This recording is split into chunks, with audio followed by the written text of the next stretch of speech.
책상 옆 3단 서랍, 첫 번째, 두 번째 칸은 자주 쓰는 물건을 넣어두지만 손이 제일 닿지 않는 세 번째 서랍에는 무엇이 들어있나요? 꼭 필요한 것은 아니지만 꺼내보고 싶은 이야기를 합니다.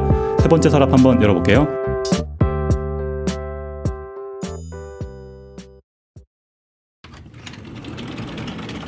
반갑습니다. 안녕하세요. 잘 지내셨죠? 네. 한동안 말이 꽤 쌀쌀했는데 어떻게 잘 지냈어요? 근데 저는 또 이제 집에서 방을 바꿨거든요. 근데 그 방이 몰빵돼 있나 봐요. 그 보일러 배관 같은 게 진짜 더워가지고 후끈후끈해? 여름처럼 마냥. 오히려 좋은 거 아니야 그거? 네, 너무 덥게 지냈습니다. 원래 감기 잘 안 걸리는 편이에요? 아 원래 잘 걸리는 편인데 마스크를 맨날 끼고 다니고 막 이러니까 오히려 진짜 감기가 한 번도 안 걸리고 지금 2년째 지나가고 있네요. 코로나 반사이기 이렇게 또 돌아오네. 건강하니까 다행이고, 지금 저희 그 대선까지가 얼마 안 남았어요, 그죠? 되게 그죠. 시끄럽고 맞아요. 본격적으로 선거운동 시작했잖아요. 막 포스터 그쵸. 같은 것도 붙어 있어가지고 좀 마음에 준비했어요. 누구 찍을지? 저는 네. 항상 정해져 있지. 네. 아니 정해져 있지 않았었는데 이번에는 확실히 확고하게. 네. 원래 되게 갈팡질팡하는 스타일이었거든요. 이번 확고합니다.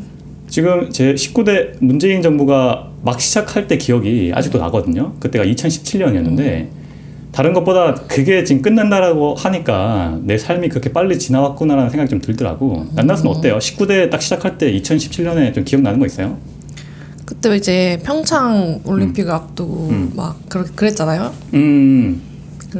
그때가 아니구나. 그때 2018년이구나. 또 제가 착각했네요. 그때가 그런 말이 있었어요. 원래 맞아. 박 대통령이 정상적으로 했으면 박 대통령이 개최식 때 가고 이제 맞아요. 폐막식 때는 새로운 대통령이 온다는 말이 있었는데 근데 그게 안 됐죠. 맞아. 근데 문재인 정부 1년 뒤에 이걸 한 거였죠. 제가 착각을 했네요. 그때 우리 좀 젊었잖아요.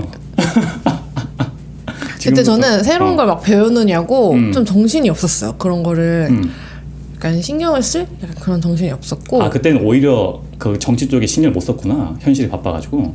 그랬었는데 우연히 만난 거예요. 어떻게? 그 운동을 하기 직전에 전국을 돌아다니실 때가 있었거든요. 그때 우연히 만나가지고 사는 지역으로 오셨어? 응. 그 가서 사진 찍었어. 그래? 응. 악수도 하고? 그때 약간 그 젊은 사람들이 엄청 좋아했어. 그래가지고 막 따라다니는 막 팬들도 있고 막 그랬단 그죠. 말이야. 그때 그래서 이제 거기서 줄 서는 줄을 섰는데 이제 가셔야 되니까 나는 못 찍어준 그런 거였어. 그래서 내가 너무 아쉬워하니까 딱 보더니 찍어줍시다 이러고 찍어줬어. 매너남이셨구나. 그랬던 기억이 나네요. 저는 그냥 단순히 시간이 이렇게 빨리 지났구나라는 걸 좀 느꼈고, 오늘 지난 시간에 예고했었죠. 대선 특집 방송으로 한다라고 했어요. 원래 3부작 정도로 예상했었거든요. 처음에는 정치란 무엇인가에 대해서 얘기를 해보고, 두 번째는 현재 대선 후보들에 대한 설명과 대선 지금 정책이 나와 있잖아. 그거 한번 쭉 살펴보고, 세 번째로 현대 정치의 시발점이라고 할 수 있는 한 사람을 소개하려고 했었는데, 항상 그런 게 그림은 나름 괜찮게 그리거든요. 근데 이 몸뚱아리가 못 따라줘요, 그 계획을.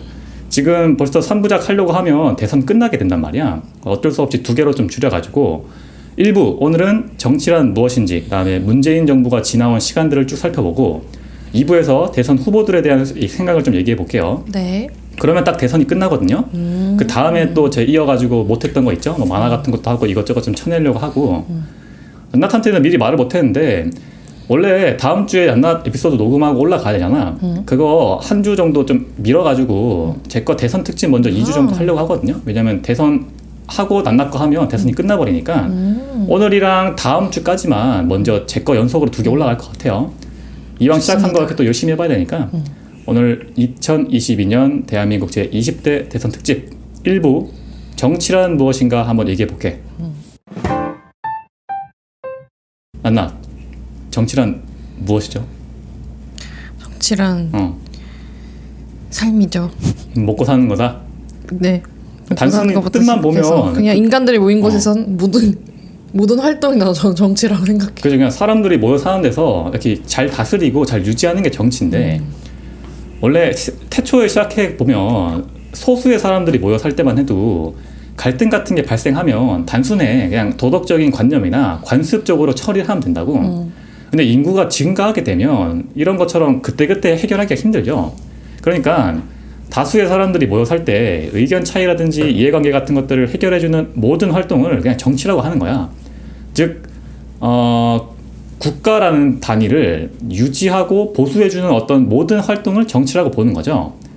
그러면 국가란 무엇인가? 그냥 뭐 사람들이 모여 살면 국가죠. 그죠. 우리가 뭐 사회 시간에 어렸을 때 배웠지만 국가에는 세 가지 요소가 있거든.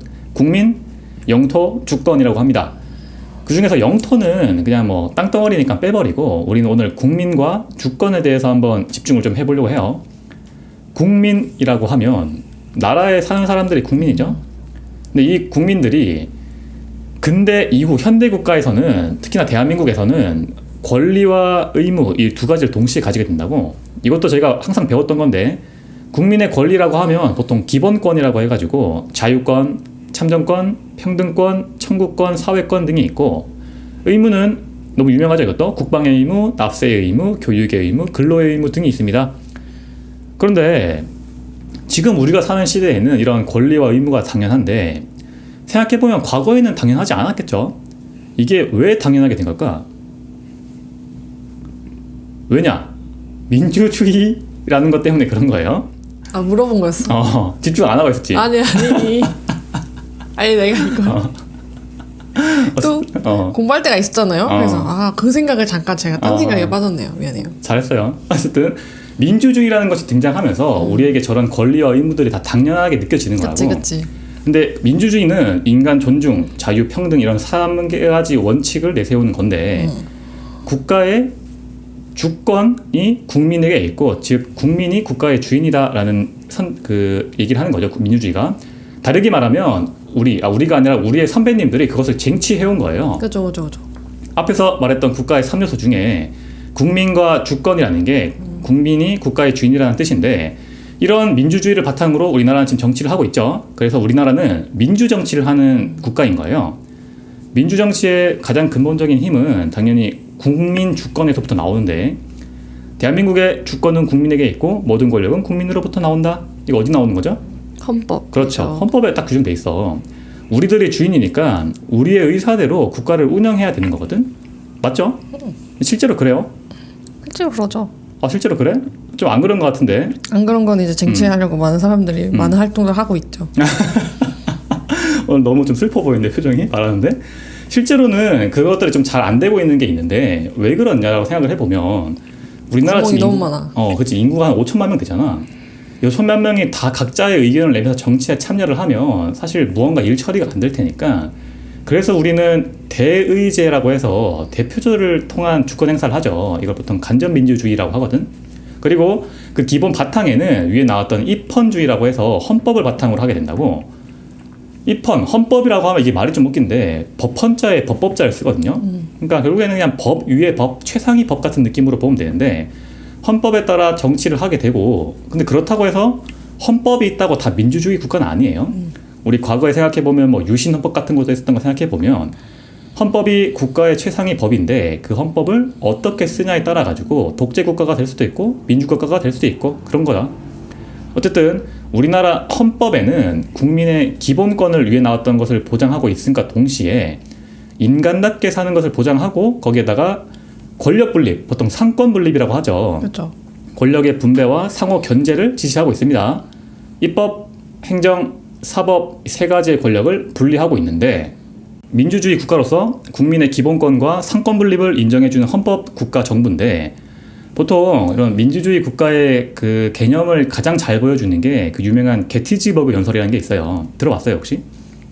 이게 미국의 대통령이 게티즈버그에서 전사한 군인들을 추모하는 자리에서 했던 연설이 있는데 때는 1863년 11월 19일입니다. 대통령이 이런 말을 해요. 지금으로부터 87년 전 우리의 선조들은 이 땅 위에 자유의 이념과 모든 사람은 평등하다라는 생각으로 이 나라를 세웠습니다. 이 나라에서 새로운 자유가 태어나는 것을 볼 수 있을 것이며 국민에 의한 국민을 위한 정부는 이 세상에서 영원히 사라지지 않을 것입니다. Of the people, by the people, for the people, government 들어봤죠? 그렇죠. 이거를 지문으로 굉장히 많이 봤어요. 영어 지문으로? 지문으로도 많이 보고 그런 사회 문제를 지문으로도 많이 보고 이게 무슨 뜻이냐라고 보면 단순히 보면 말 그대로 국민의 정부가 되겠다라는 뜻이잖아. 근데 여기에는 조금 더 내포하고 있는 뜻이 있다고. 국민의라고 하면 국민의 대표자를 뽑아서 국민에 의한 그 대표가 국민을 위한 정치를 하고 국민에 위한 그 대표가 하는 정치는 모두 국민을 위한 것이어야 한다라고 하는 대의 민주주의를 내포하고 있는 거예요. 그래서 우리가 착각을 하면 안 되는 게 국민이 나라의 주인인 건 무조건 맞죠. 하지만 국민이 직접 정치를 하는 건 아닌 거지. 그리고 그렇기 때문에 정치인들이 국민들에게 잘 보이려고 막 샤바샤바하고 하죠. 그렇지만 우리도 우리를 대신해서 정치를 하는 정치인들을 위해서 정치를 잘할 수 있게 힘을 불어넣어줘야 되는 거거든. 그리고 더 중요한 게 그 정치를 대신하는 사람을 잘 뽑는 게 중요하겠죠. 그래서 선거라든지 투표를 통해 가지고 이걸 하게 됩니다.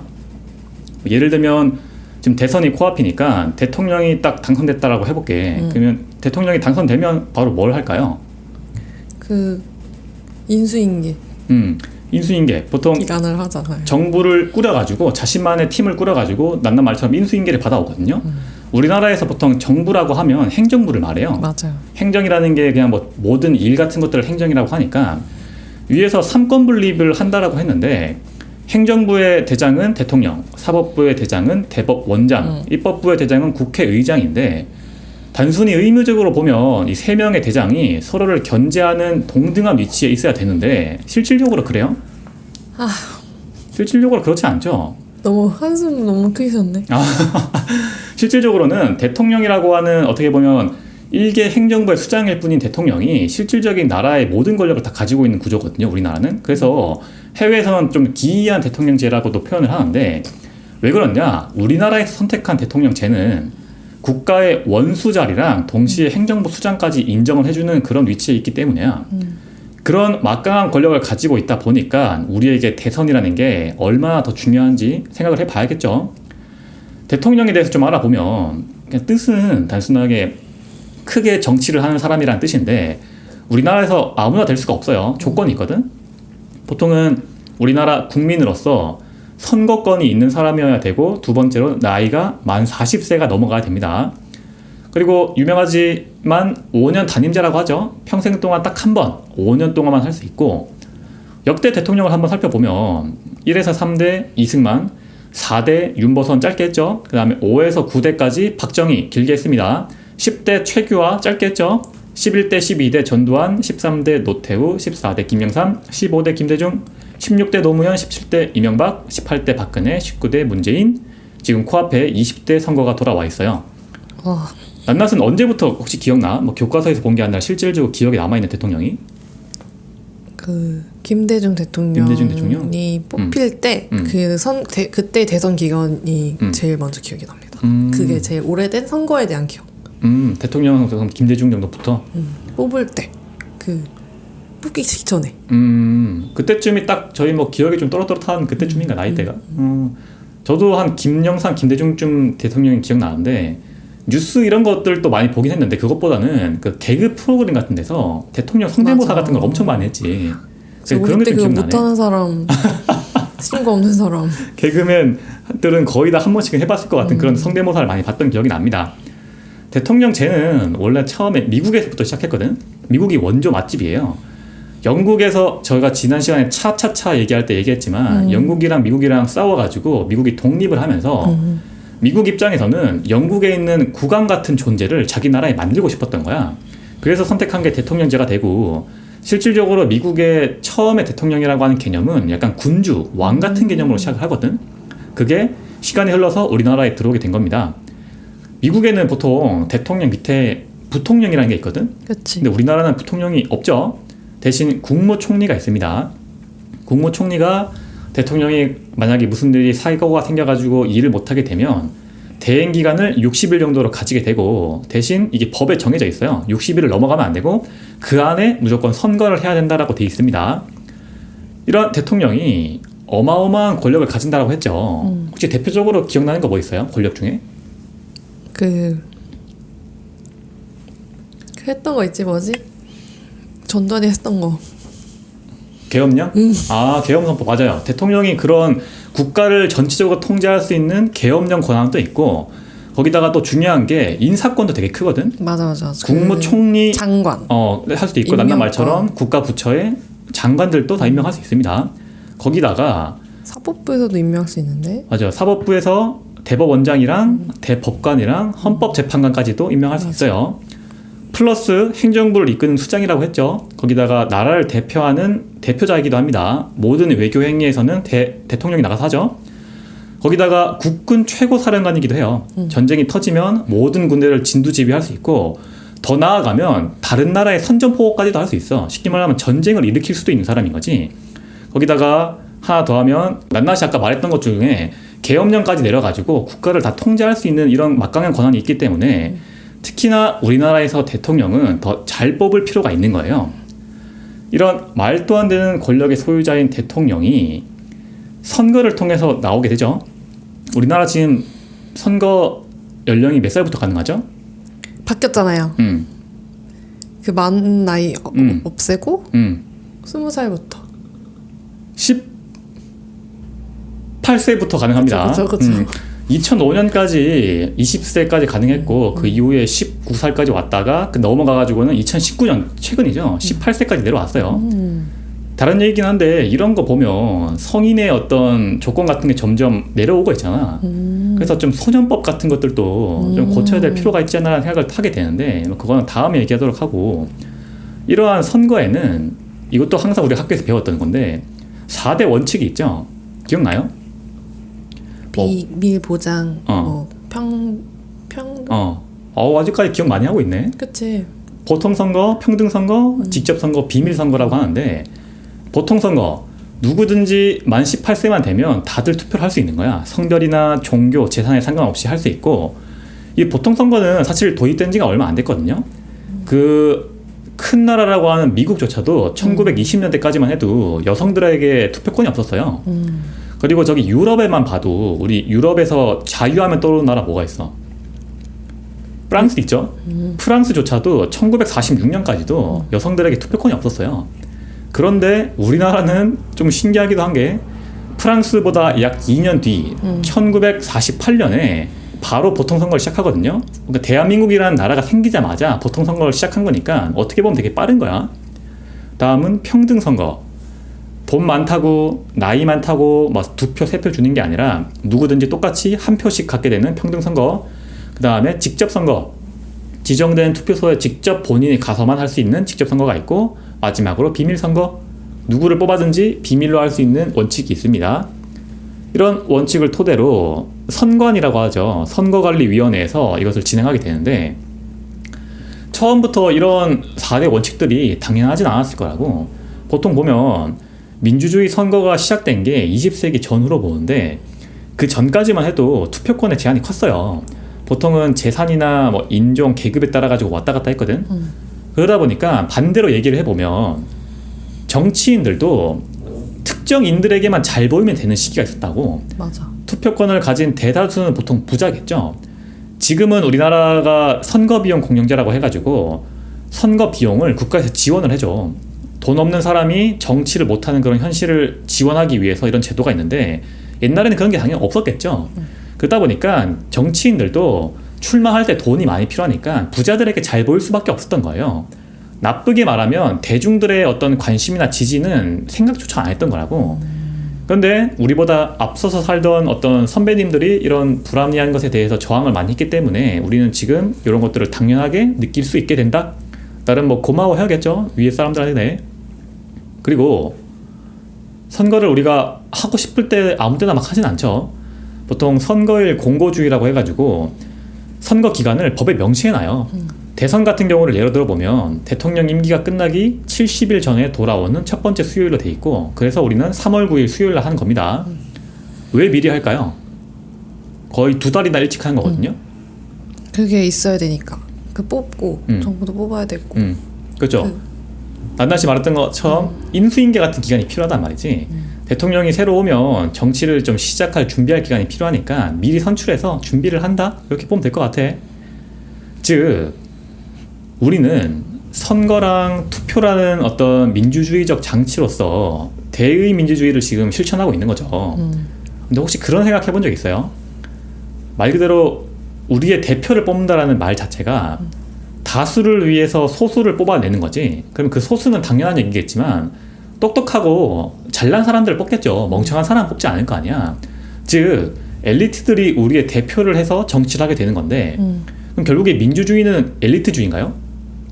엘리트주의가 돼버리면 우리가 생각하는 민주주의랑은 조금 멀어지잖아. 그러니까 소수가 다수를 지배하는 것을 어떻게 보면 좀 정당화해 보일 수도 있고 직접 민주주의가 아닌 바에야 현대의 모든 간접민주주의 국가에서는 국민이 좀 주권을 현실적으로 잘 발휘를 하지 못하는 것처럼 보일 수도 있거든요. 혹시 어떻게 생각해요? 그래서 그걸 보완하려는 장치들이 있잖아요. 법적이나 제도적이나. 근데 어쩔 수 없지. 근데 모두가 그걸 다 참여할 수 없으니까. 그러니까 현실적으로 그런 방법을 하는 게 개중 제일 낫다. 법적으로도 좀 막아놓고.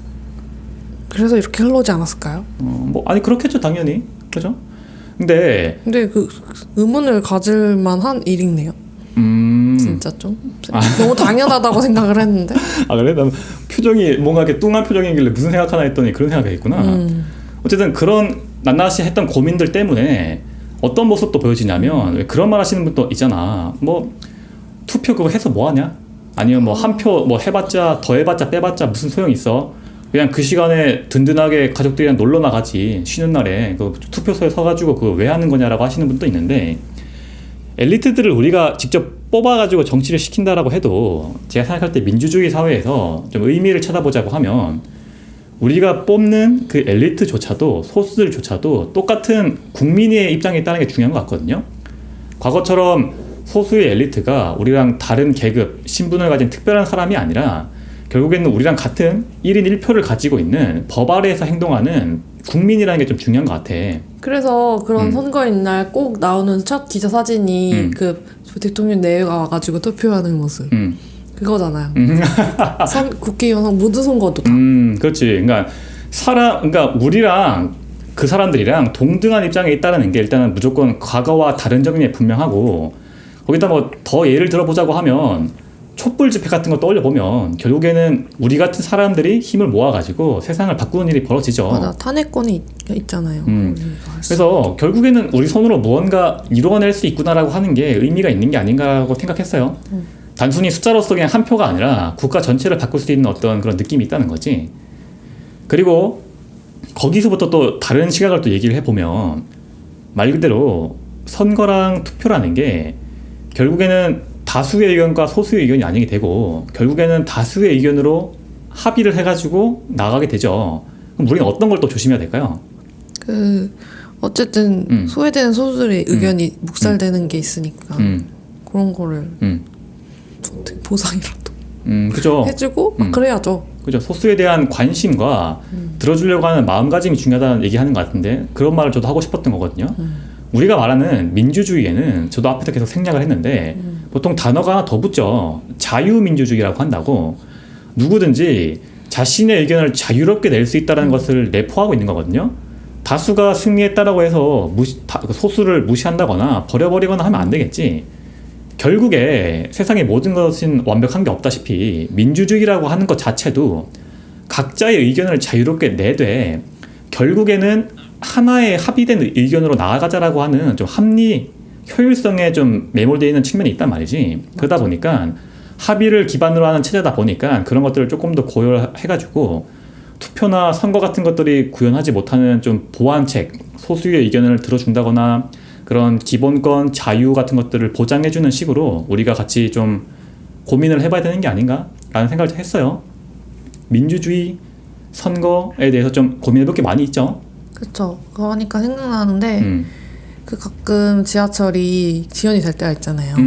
그거 그 장애인분들이 지하철 시위를 하는 거였는데 근데 그럴 때 진짜 그 주변에 어른들이 엄청 막 욕을 하시고 그런 분들도 많거든요. 그래서 그런 거 좀 욕하지 않았으면 좋겠다. 그것도 진짜 얘기가 많이 갈리더라. 막 지지한 사람도 많고 거의 반반으로 갈리는 것 같은데 지지한 사람들은 당연히 그 사람들의 목소리를 들어야 되는 게 중요하다고 얘기하고 반대하는 사람들은 근데 왜 하필 또 왜 지하철이어야 돼? 막 그런 말도 하는 거지. 그러니까 그게 좀 애매한 문제인 것 같아요. 누구의 편을 정확히 들어줄 수 없으니까 그럼에도 위에서 나왔던 것처럼 그것을 들어주려고 노력하는 자세 자체가 중요하다라는 생각을 좀 해봤어요. 여기까지가 정치, 민주주의, 선거란 무엇인가에 대해서 알아봤습니다. 다음은 현재 제 19대 문재인 정부가 거의 끝나가고 있죠. 그 지나온 시간들을 한번 쭉 살펴보려고 하거든요. 앞에서 묻긴 했는데 그때 우리 17년도에 좀 특별한 기억 같은 건 따로 없어요? 있죠. 저도 뭐 어떤 게 있어? 저도 무슨 뭐뭐뭐 협회로 나가서 으쌰으쌰도 하고 시위도 했죠. 촛불 들고. 그 정치 그 뭐지? 지역마다 어디 모이는 장소 같은 게 있었잖아요. 그런데 나가고 그랬어 항상? 그런 항상은 아니고 뭐 그때 막 개똥고리 협회 막 이렇게 막 장수풍뎅이 연구소 막 이런 식으로 그 깃발을 아무 말이나 해가지고 하는 게 많았잖아. 그런 것도 막 하고 가가지고 줄 서고 막 그랬죠. 그 나름 역시 활동을 많이 하셨구나. 저는 어떤 것도 기억나냐면 뭐 그런 것도 기억나는데 아직도 기억이 생생하게 나는 게 어떤 그 여자분이랑 이렇게 얘기하다가 이번에 누구 찍을 거야 이렇게 물어봤거든요. 그러니까 사실 자기는 정치를 잘 모르겠는데 그냥 문재인 후보 찍고 싶대. 왜 그래? 그래 물어보니까 문재인 대통령이 잘생겨 보인대요. 이게 당시에 근데 우리나라에서만 그런 게 아니라 해외에서도 이게 좀 이슈였거든요. 우리나라에서 좀 이렇게 샤프한 얼굴이 좀 잘생겼다라고 보는데 해외에서는 좀 이렇게 각진 얼굴을 좀 잘생겼다고 보잖아. 그러니까 문재인 대통령 당시 후보가 되게 좀 남자답게 생겼었나 봐요. 그래서 후보 시절에 해외에서도 되게 잘생긴 후보다라는 그런 평가가 있었는데 좀 그런 생각이 좀 났어요. 갑자기. 지금은 뭐 고생을 많이 하셨는지 좀 늙으셨긴 했더라고. 문재인 정부는 2017년 5월 10일부터 2022년 5월 9일까지 임기가 예정돼 있습니다. 왜 예정이냐? 국가에 무언가 비상사태가 터지면 왔다 갔다 할 수도 있는 거예요, 날짜가. 어쨌든 5월 9일이 예정이고 대한민국 제19대 대통령이시죠. 당시에 더불어민주당 후보였습니다. 슬로건을 나라를 나라답게라는 말을 했었고 2위 후보였던 홍준표 후보와 약 550만 표 이상 차이를 보였거든요. 득표 차이가. 대한민국 역사상 최다 차이입니다. 그만큼 당시 국민들의 어떤 마음을 대변해주고 있는 거지, 표 차이가. 원래 앞에서 말했는데 19대 선거는 2017년 예정이었어요. 근데 2016년 12월 탄핵 심판이 들어가게 되고 2017년 3월 형이 확정되죠. 그리고 위에서 또 말했는데 60일 안에 선거를 해야 되니까 5월 9일 날 선거가 됩니다. 그리고 5월 9일 당선돼서 5월 10일 날 바로 취임하게 됩니다. 위에서 말했듯이 당시에는 당선인 신분으로 국가를 운영할 준비할 시간이 없었어요. 그러니까 되게 당황스러웠을 것 같아, 본인도. 또 어대문이라는 말도 유행했죠. 어차피 대통령은 문재인이다 라는 말도 있었고 이건 좀 저도 찾아보다가 알게 된 건데 그런 해프닝도 있었대. 우리 왜 달력 같은 거 찍으면 미리 그 빨간 날 표시해 놓잖아. 근데 갑자기 날짜가 왔다 갔다 하다 보니까 달력 만드는 회사에서 되게 힘들었다고 하더라고. 막 수정하고 한다고. 그런 달력 인쇄 업체들의 좀 고난도 있었고 6공화국, 지금 우리가 사는 시절이 6공화국이거든요. 6공화국 이후에는 보통 12월 한참 추울 때 선거를 하는 게 일반적이었어. 그래서 보통 눈꽃 선거라고 했다고. 맞아. 근데 급하게 박근혜 씨가 사건을 내고 어떻게 보면 마지막 선물로 우리에게 준 게 꽃피는 3월 달에 대선을 하죠. 그래서 우리는 지금 벚꽃 대선을 합니다. 맞아. 당시 문재인 후보의 대선 공약은 크게 일자리, 국민이 주인인 나라, 그다음에 공정한 나라, 강한 대한민국, 청년의 꿈을 이루는 나라, 성평등 나라, 어르신 복지를 하는 나라, 아이들을 키우기 좋은 나라, 농어촌을 활기뜨는 나라, 안전한 나라를 내세웠습니다. 그리고 당선이 돼가지고 지금 당선되기 직전에 되게 드라마틱한 일들이 많이 있었죠.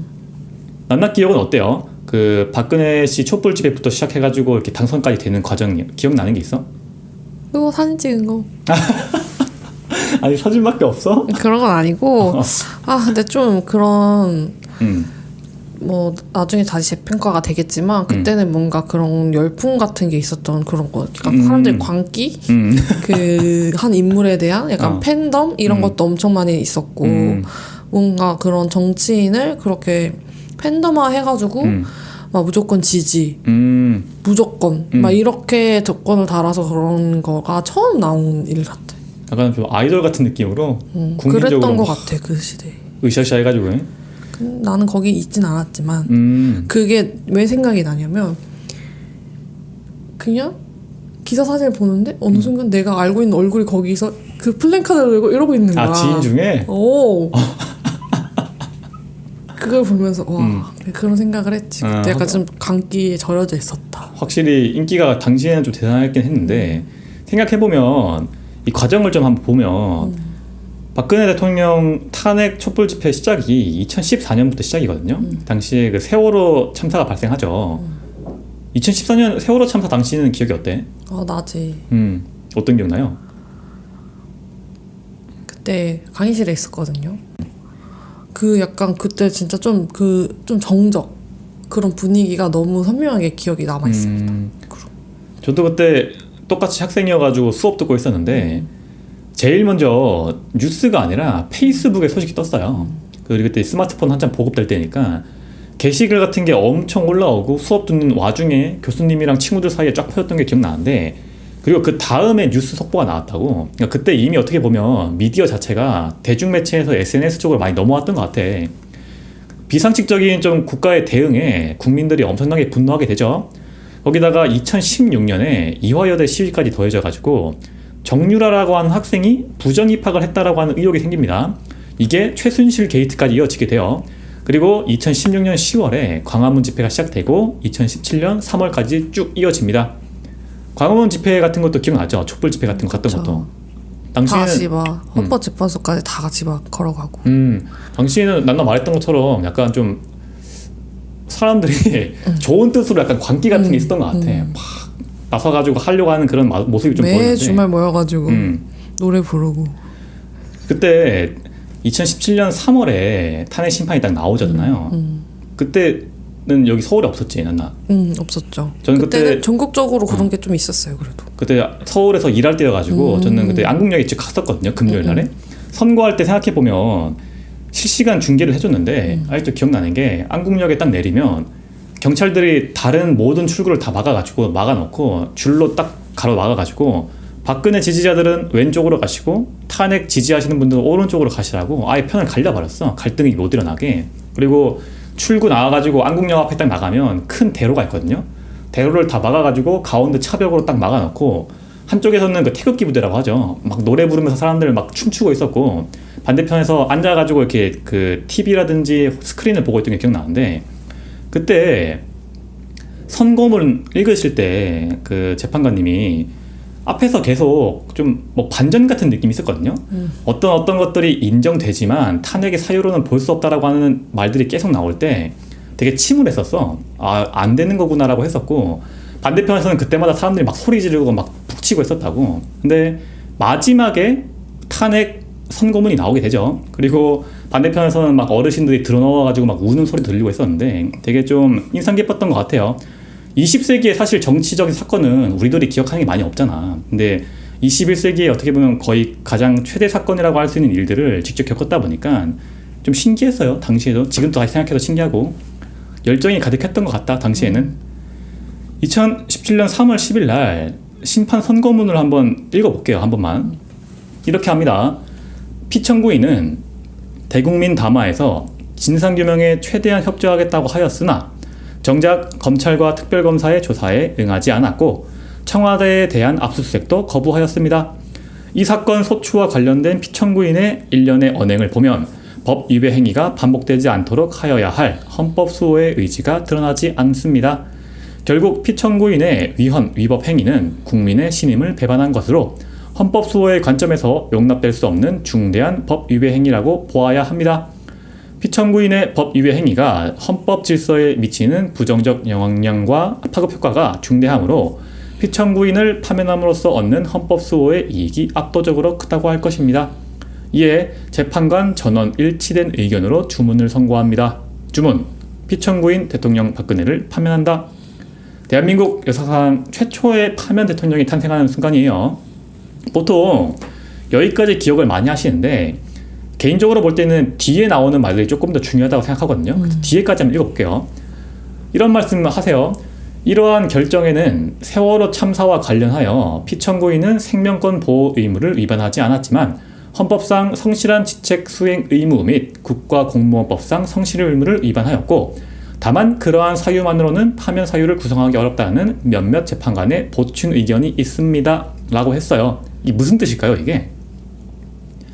우리가 보통 박근혜 대통령 탄핵이라고 하면 세월호 참사 그리고 최순실 게이트로 이어져 가지고 이게 탄핵 심판이 나왔다라고 생각을 하는데 실질적으로는 그게 아니라고 위해서 말하고 있거든요.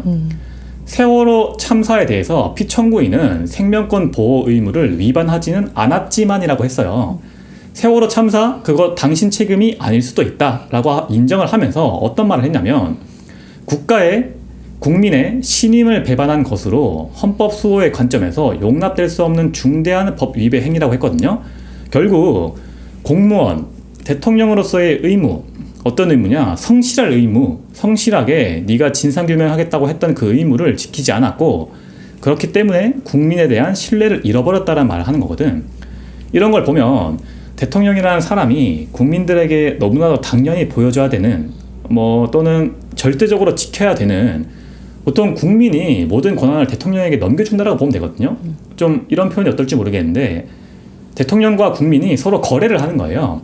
거래를 할 때 반드시 주고받아야만 하는 성실과 신뢰를 잃었기 때문에 파면되어야 한다라는 이야기를 하고 있는 것 같아요. 이것이 우리가 현재 하고 있는 대의민주주의 정치의 핵심이라고 보여지고 그래서 얼마나 지금 다가오는 대선이 우리에게 중요한지 우리가 어떤 선택을 해야 되는지가 중요하다라고 생각이 됩니다. 여기까지 해가지고 오늘 정치란 무엇인가 일부를 좀 마무리하고 어떻게 들었어요? 그러니까 이군이 이거를 왜 준비했는지를 약간 이해가 되고 약간 그 이군의 얘기를 계속 듣는 내내 이 한 표의 무게가 엄청나게 무겁게 느껴졌거든요. 그래서 이거를 진짜 꼭 행사했었으면 좋겠다.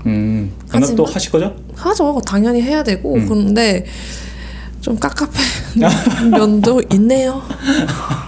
우리 그때 미쳤었죠. 이런 거를 생각을 하면 우리 또 미쳐야 될까요? 결국에는 누군가에게 강조할 수는 없고 각자의 선택을 하는 건데 그거에 선택을 할 때 한번 좀 잘 고려해봤으면 좋겠다 라는 생각을 했던 거예요. 사실 뒤에 내용이 더 있는데 오늘 시간이 애매해가지고 좀 끊어가지고 2부로 넘길게요. 원래는 문재인 대통령이 했던 정책들 중에 좀 중요했던 것들을 몇 개 보려고 했는데 그걸 다음으로 넘겨가지고 2부에서 이어서 하려고 합니다. 나 또 오늘 어떻게 보면 좀 지겨운 얘기일 수도 있는데 듣느라 고생 많이 했고 지겹지 않았습니다. 들을만 했어? 다행이네요. 다음 주는 낱낱 에피소드 녹음은 따로 하되 업로드는 제 거를 먼저 하는 걸로 해가지고 또 대선 특집으로 2부로 돌아오도록 하겠습니다. 끊으시죠? 고생하셨습니다. 감사합니다.